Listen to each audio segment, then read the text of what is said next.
السلام علیکم دوستوں، حسب وعدہ حاضر ہوں انشاءاللہ۔ آج اسی سبق کو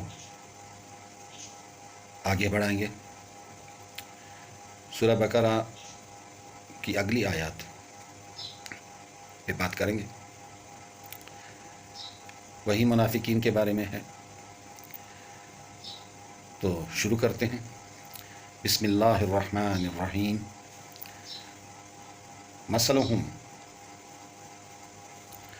مثلہم کمثل الذی،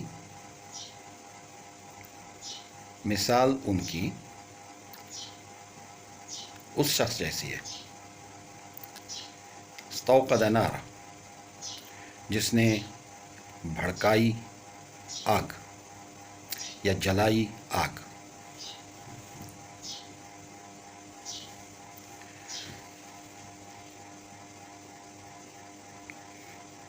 مثلہم کمثل الذی استوقد نارا،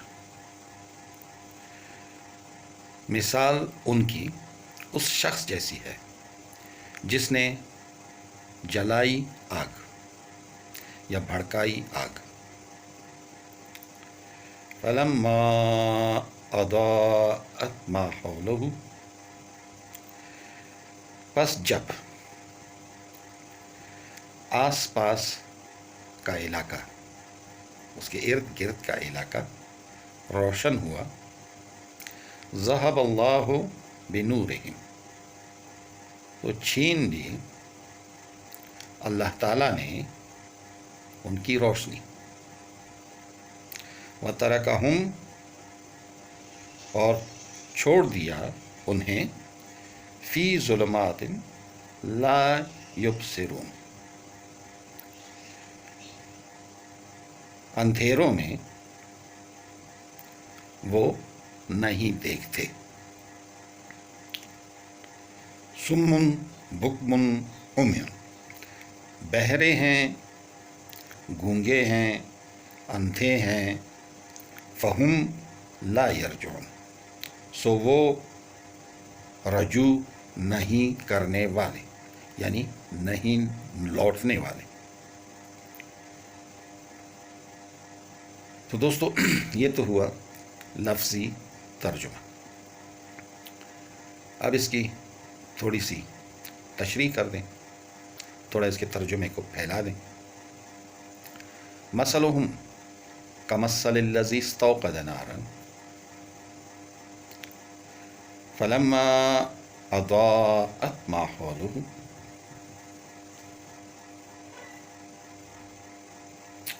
فلما اضاءت ما حولہ ذہب اللہ بنورہم وترکہم فی ظلمات لا یبصرون۔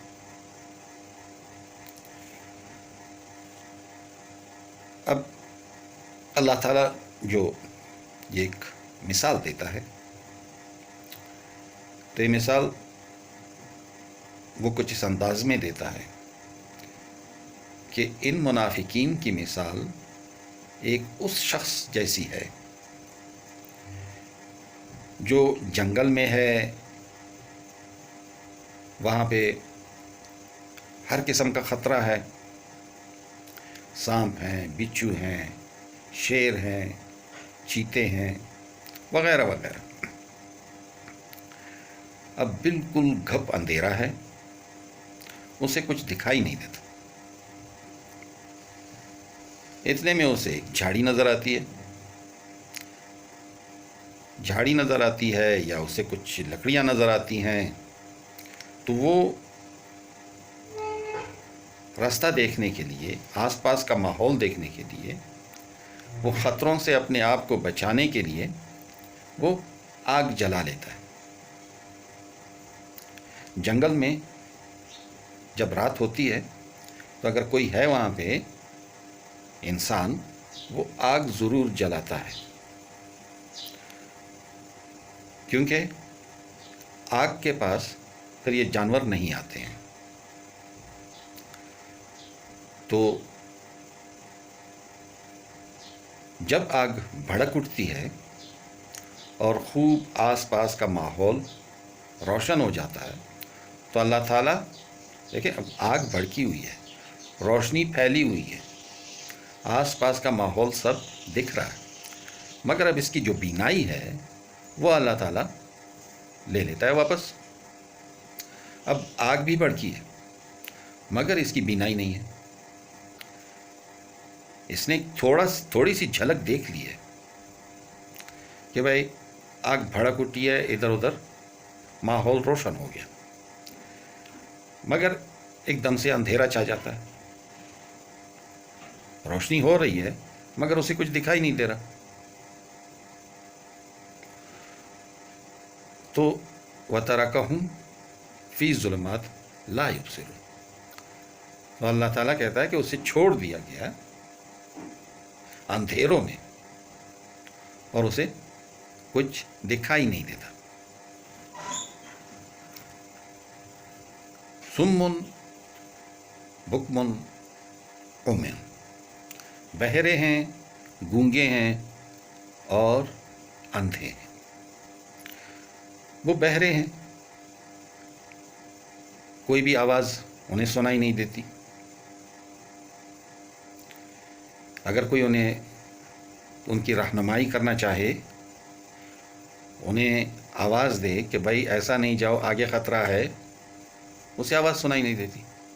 گونگے ہیں، بات نہیں کر سکتے، کسی سے پوچھ نہیں سکتے کہ بھائی میں تو ایسے گر گیا ہوں، اب مجھے کوئی راستہ دکھاؤ۔ اندھے ہیں، اگر کہیں یہ بہرے بھی ہیں، آواز ان کو سنائی نہیں دیتی، گونگے ہیں اور اوپر سے اندھے بھی ہیں، اگر کہیں کتاب میں کچھ لکھا ہوا ہے تو وہ بھی ان کو نظر نہیں آتا کیونکہ اندھے ہیں۔ اگر کوئی لکھ کر کے بھی ان کو دے کہ بھائی سیدھا جاؤ، پھر رائٹ جاؤ، پھر لیفٹ جاؤ، پھر یہ کرو، پھر وہ کرو، وہ نہیں پڑھ سکتے کیونکہ اندھے ہیں، انہیں دکھائی نہیں دیتا۔ تو ایک ایسی مثال دی ہے کہ وہ شخص ہر طرف سے گھیرے میں ہے، نہ وہ حق بات سن سکتا ہے، نہ وہ حق بات پوچھ سکتا ہے کسی سے، اور نہ وہ حق بات دیکھ سکتا ہے۔ فَهُمْ لَا يَرْجُعُونَ، وہ رجوع نہیں کرنے والے۔ وہ جو تھوڑی سی روشنی اس کو دکھائی دی تھی، تھوڑی سی جو جھلک اس کو نظر آئی تھی، وہ اسلام کی، قرآن کی نظر آئی تھی، مگر ایک دم سے اس کے دل میں جو وہ کہتے ہیں نا کہ میرے باپ دادا کا دین ہے، یہ نیا دین کہاں سے آ گیا، یا پھر میں نے اپنے باپ دادا کو ایسا کرتے دیکھا ہے۔ آج بھی لوگ کہتے ہیں، حق کی تلاش ہم میں سے کسی میں بھی نہیں ہے، بہت کم لوگ ہیں جو تلاش کرتے ہیں۔ یہ تو اللہ تعالیٰ کا شکر عظیم ہے کہ ہم اس راستے پہ ہمارا جنم ہوا ہے۔ بحیثیت مسلمان ہم مسلمان کے گھر میں پیدا ہوئے، بچپن سے ہمیں یہ راستہ ملا ہے، ہم اس راستے پہ پیدا ہوئے۔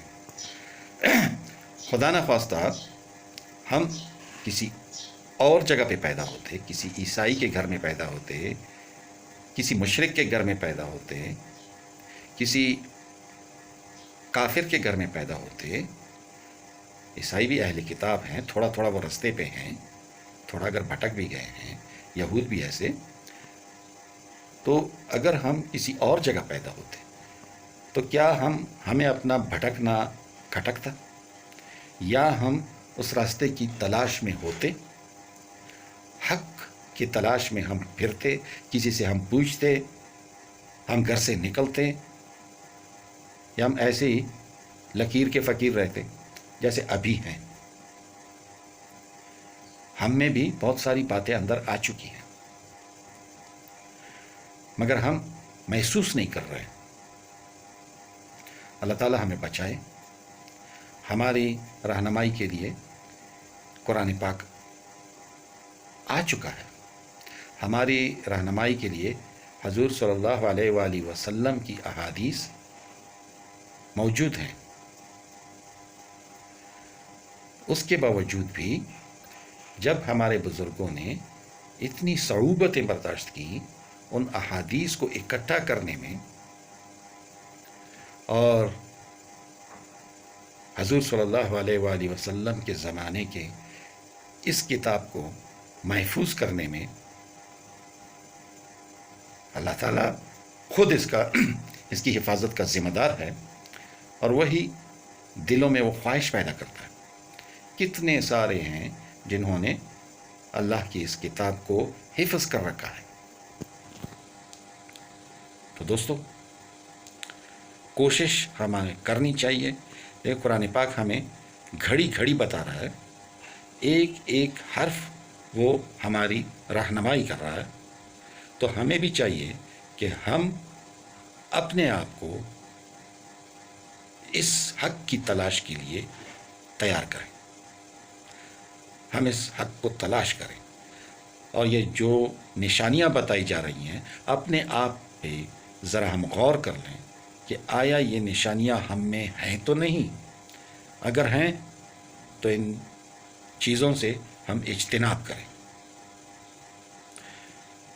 اللہ تعالی ہمیں توفیق دے حق تلاش کرنے کی، اور اگر ہم میں کوئی ایسی نشانیاں ہیں جو نفاق کی طرف جاتی ہیں، جو کفر کی طرف جاتی ہیں، جو اللہ تعالیٰ کے مقابلے میں ہم اگر دنیا کو ترجیح دے رہے ہیں،